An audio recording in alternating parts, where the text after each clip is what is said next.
get you those visuals that are coming in at the moment, ladies and gentlemen. The latest visuals of Prime Minister Narendra Modi holding that meeting with the three service chiefs as well as the Defence Minister, Ajit Doval as well, the National Security Advisor present at that meeting, along with the CDS as well as the External Affairs Minister, Dr. S. Jaishankar. Remember, this is one of the many meetings that have taken place in the national capital. The Prime Minister leading all of these meetings in strategizing on the next few steps forward as to how India should move ahead. So far as action is concerned, remember, India has made it clear that it will give a befitting response if Pakistan escalates, which it did last time. And that is when it got a befitting response. My colleague Pradeep Datta joining us for more on this. Pradeep, we're getting in these latest visuals from the national capital where Prime Minister Modi is holding that crucial meeting. This is, of course, one of the many meetings that have taken place in New Delhi after the Pahalgam terror attack. India strategizing its steps forward and how to act against Pakistan-sponsored terrorism. Get us more details of what actually transpired in this meeting. See, first thing, if you talk about several meetings that have taken place ever since there had been Pahalgam massacre, one thing is quite clear, that here is a man, Prime Minister Narendra Modi, who is leading from the front, and that he is taking care of even minute details that are being discussed by the Tri-Service Chief as well as the Defence Minister.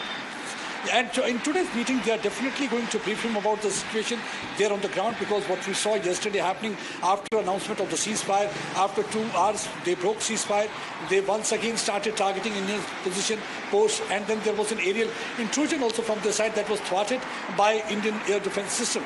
But definitely they will be discussing about, and also will be strategizing how they have to deal with Pakistan in the near future, because already there has been a change in the security doctrine. That security doctrine says that any kind of terror strike will be seen as an act of war, and one has to deal it accordingly. That means there will be no threshold. In that case, they will not be waiting for anything to happen, no dossiers, nothing, no evidence will be provided. India can straightway try to target the perpetrator. In that case, it will be Pakistan military. And then 3-4 things that will be discussed, that in case of ceasefire violation, how to act and react. Safety of the civilians was something that was a priority for Indian soldiers also. Yesterday, Prime Minister said that at any cost you ensure that the civilians are not targeted, ensure their safety at any cost, and that's what was the message conveyed. Right now they will be looking at each and everything, the development that has taken place, and also they will be discussing about the way Donald Trump has also posted on social media. So they will be looking at thread and bear about each and everything, and what they have to... Right, Pradeep, so several domains, several aspects will be covered in these meetings that are currently taking place. Pragya, my colleague, is also with us on this. Pragya, any more details that you can add to what Pradeep said? The fact that several aspects will be touched upon in these meetings. The Prime Minister, of course, leading the country as far as India's next few steps are concerned. Well, this looks like a meeting that is preparing a holistic strategy as far as India and Pakistan is concerned. External Affairs Minister Mr. S. Jaishankar is also present in the meeting, along with Tri-Services Chief and CDS and NSA, and Rajnath Singh is also present. Spokesperson is also present. There is, if we can see, the IB Chief is also present in this meeting. So it is a meeting where we are trying to, respond to Pakistan and to the world in a manner which can be, if there is any ceasefire violation, we will retaliate. That is for sure.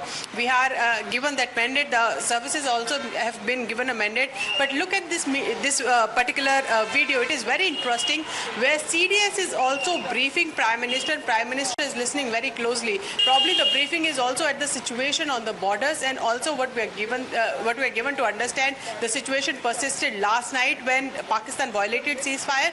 Apart from that, how diplomatically we can corner Pakistan, how to also deal with the kind of language that US is using. Mr. Donald Trump has, on its own, he said that I will be okay to mediate this Kashmir issue.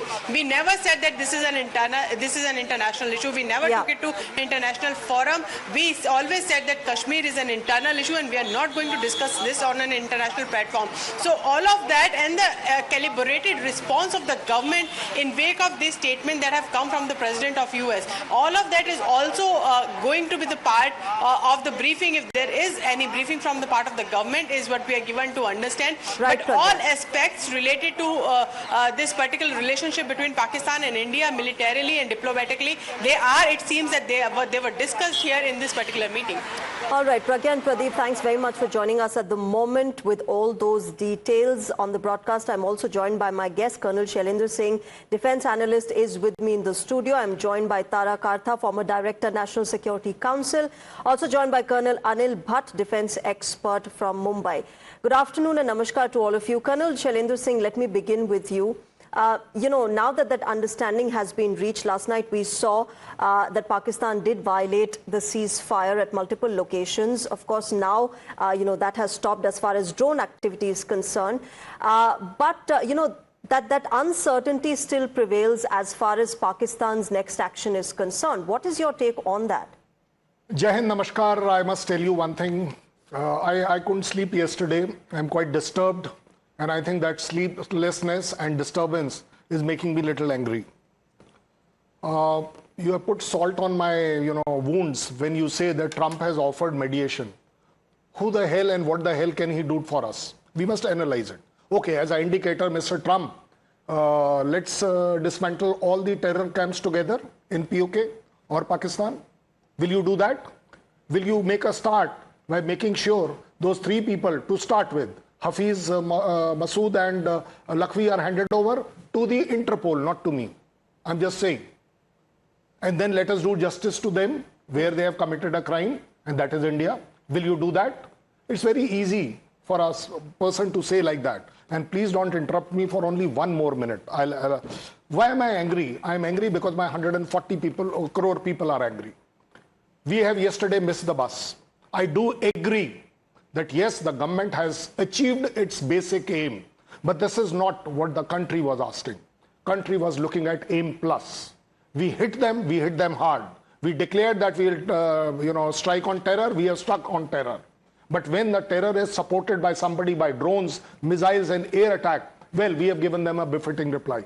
I think yesterday night was the time when our country would have done something on its own. The US comes to know, Pakistan comes to know, they come down to the knees, ask whatever credit whosoever wants to take. We do understand this is not an era of war. Who the hell are others to tell us? Our Prime Minister was the first one to say this is not an era of war. We were the one who said it sitting there, standing there in Russia, our best of friend. We are the one who took this word around. But that doesn't mean that we'll be weak. We are definitely not weak. Okay. So clearly, I absolutely agree that the US president has perhaps, jumped the gun in taking all the credit when in fact it was up to India and Pakistan to reach that understanding, which they did. But Colonel Anil Bhatt, to you, do you also think that we missed the bus, considering the fact that India has achieved its aims, and that was to, root out terror camps which are used from Pakistani soil against India and Indians? That has been achieved. Now we should get back to normal life because there are lives being impacted as well.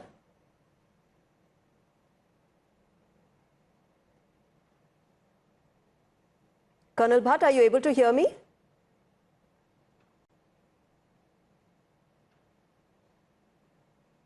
All right, we'll try and fix that. But to you, Tara Kartha, how do you see this? The same question to you. How should we see this? The fact that, that mission has been achieved of eliminating terror camps and terror infrastructure, and we've given a befitting response to Pakistan, but now we need to sort of get back to normalcy as well, because lives are getting impacted every day because of Pakistan shelling. Absolutely right. The fundamental principle in war is selection and maintenance of aim. You selected your aim, you carried it out, and now you're done. And the most dangerous thing in war is not knowing when to say full stop. And that is the lesson which you're getting from the Ukraine war. Now, you may want to, we have punished the Pakistan army. You've demonstrated an absolute capability to go in and hit them. And what I have admired in the present administration, which I have never seen before in any country, not just this, is the very, very tight control it has kept. It's been, the armed forces are giving, the envelope has been inch by inch, it has been increased. And each time they've said, look, you have a chance to stop. And that message has gone across each time. Pakistan chose not to take it. Now, I think we have a problem because I'm pretty sure these terrorists are going to strike because their hideouts have been hit. They are not going to sit quiet. And there is a very large section in Pakistan which wants this war to continue because we are not going for mediation. Their whole strategy for the last how many decades now has been go for mediation. Now, if we say sorry, that's not on the cards, which is what we are. I mean, I can see the PM is saying we haven't even agreed. We're not talking of a ceasefire. These guys are going to start again.